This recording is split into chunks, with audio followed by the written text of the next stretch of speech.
If I had to lose belly fat again, there are a lot of things I would avoid. Because after coaching busy professionals for almost a decade, I've seen the same predictable mistakes keep successful men stuck with belly fat. But once you understand the few levers that actually control fat loss, it becomes a very predictable process. So I'll show you exactly what I would do to get to 15% body fat or even less without falling off the wagon, no matter where you're starting from. Firstly, most guys think they're eating super clean, but they're frustrated that they're not losing fat. But healthy meals usually aren't the problem. It's the hidden calories that they don't notice. Things like oils, butters, sauces, and nuts, or liquid calories like juice, sodas, alcohol, and milk.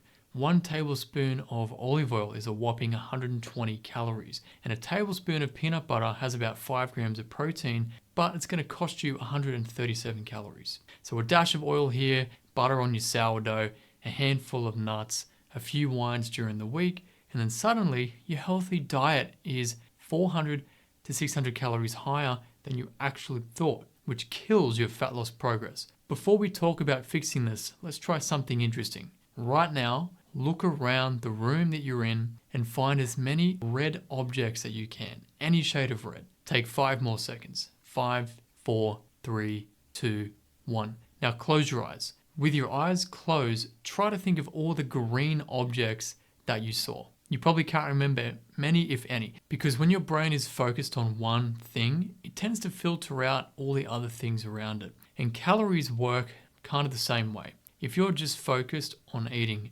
healthy, you may only see healthy food as good, but you're not noticing all the hidden calories in between. So the very first thing I would do is accurately track everything that I eat for at least 1 week. Many people find they're kind of shocked at all the calories they didn't realize they were actually eating. But once your calories are exposed, many guys fall into the next dieting trap where things start to fall apart. So once you discover those hidden calories, the next mistake usually happens immediately. It's kind of like a company realizing that their expenses are too high and then firing half their staff overnight just to boost profits. Sure, the costs are going to drop, but now the business can't function properly. These aggressive overnight calorie cuts do the same thing to your body. Energy crashes, your workouts are going to suffer, and you're going to feel starved. And then one bad day or a messy weekend hits and suddenly you are sailing back to Fat Island. So losing fat is not a race.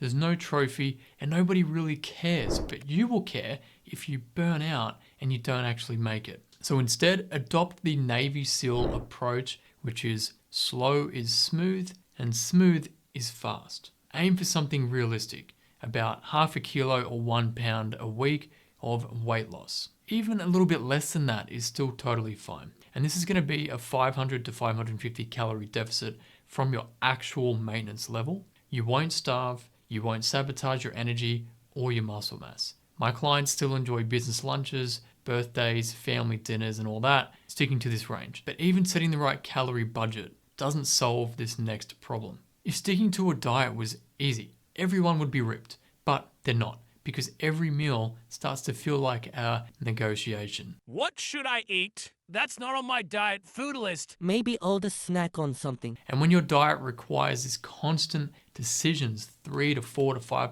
times per day, willpower eventually loses and temptations win. Especially for the busy guys when, dinner time arrives, the decision fatigue is already maxed out for the day. So instead of making it complicated, I would simplify your structure. Stick to 2, 3, or 4 meals per day. Don't change it every day. Pick a number and stick to it. And each meal, you want to build it around your protein first. So chicken, eggs, fish, steak, tofu, yogurt, whatever the hell it is, just get the protein in. If you struggle to hit a protein target, then you can use a shake to fill the gap, right? Then you add your vegetables or your salad and your carbs around that protein base. This is important to put protein first because it helps preserve muscle in a fat loss phase, and it's going to keep you fuller for longer. But nutrition is only half the equation. Your abs will not be revealed in the kitchen if you ignore this next thing. People assume that fat loss comes from hard workouts, but in reality, when you rely only on intense cardio, they often end up feeling exhausted and hungry all day, which makes staying in a calorie deficit much harder to do, especially when you're stressed with work and just crappy sleep and just juggling life's priorities, right? The good news is you don't have to burn yourself out. A 200-pound guy might burn 400 to 500 calories in a brutal cardio session a couple of times a week. But someone who simply walks 60 minutes spread across the day could add an extra 1,800 to 2,000 or more calorie burn across the entire week without adding more gym sessions or without even breaking a sweat. So even though walking feels like it's not doing much, it creates more fat loss momentum because you can actually do it consistently. And in coaching for nearly a decade, I've noticed something interesting. Guys who get under 8,000 steps typically struggle to lose fat consistently. Around 10,000 steps, fat loss is going to be more consistent. And guys getting 12,000 or more, this makes getting lean noticeably easier. So even a short walk after your meals is going to help curb the blood sugar spikes. A simple way to increase your calorie burn might be using the intermittent walking training. That's 3 minutes fast and then 3 minutes slow to moderate pace, back to back. But movement alone will not shape your body because this next thing determines whether you actually look lean and muscular or just a smaller version of yourself. This actually took me years to realize. When I first started lifting weights, I thought the guys with the better physiques just had better genetics. Sure, some do, but eventually I learned the hard way. The guys who looked the way that I wanted to look were all lifting similar weights, and the guys who looked no different were lifting average weights or less. And that's when it kind of clicked for me. Muscle isn't built just by training hard. Because if someone can do multiple sets of strict bodyweight chin-ups or bench pressing, squatting and deadlifting their body weight or more, it's very unlikely that they're going to look small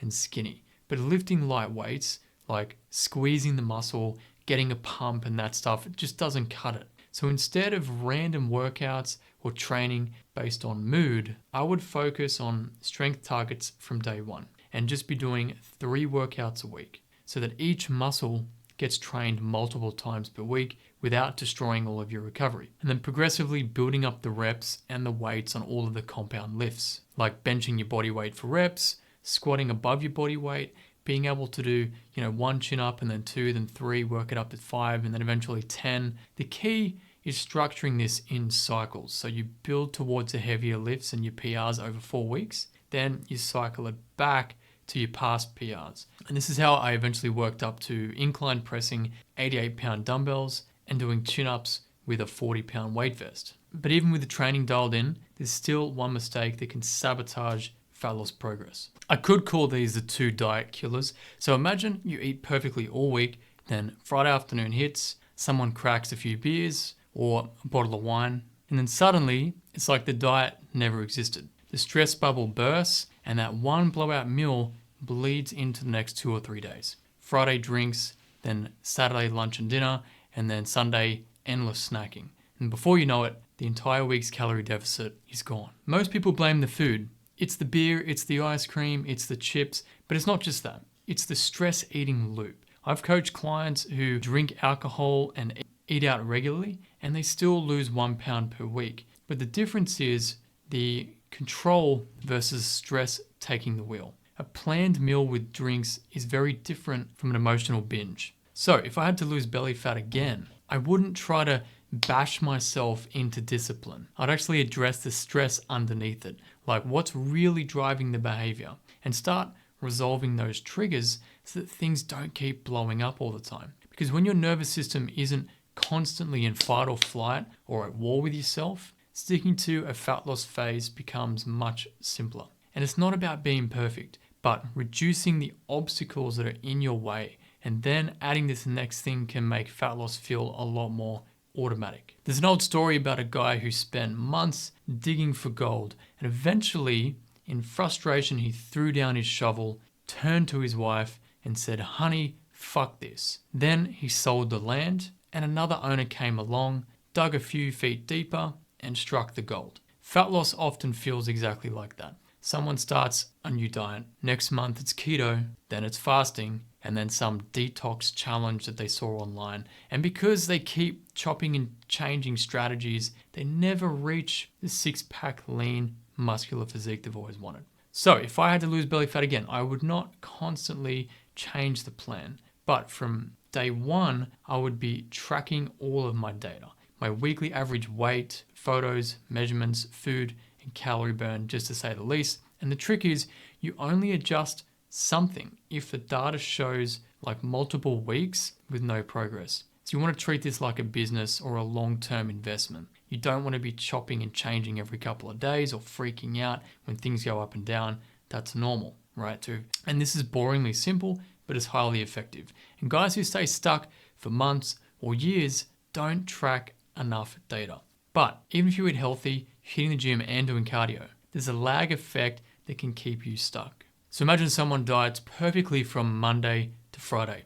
That's 5 days in a deficit. But then Saturday and Sunday turn into big eating days. Now that's 2 days in a surplus. Now, depending on the calorie budget, that could still work. However, a surplus day, just one, can take 2 to 4 days to fix on the scale. Meaning, if you are 200 pounds on Friday, after 5 deficit days, 2 big weekend days might push you up to 202 to 204 pounds on Monday morning. Then it can take 3 to 5 days just to bring you back down to that 200 mark. So even though you feel like you're dieting, you're actually spending half the time not losing weight. The surplus days keep pushing the goalpost further away. So if I had to lose belly fat again, I would focus on increasing my days in a deficit, which may mean eating lighter earlier in the day when I know I'm going to be going out later, so that I avoid these massive calorie swings that's going to set the scale back 2, 3, 4, 5 days. It's not about making every week perfect.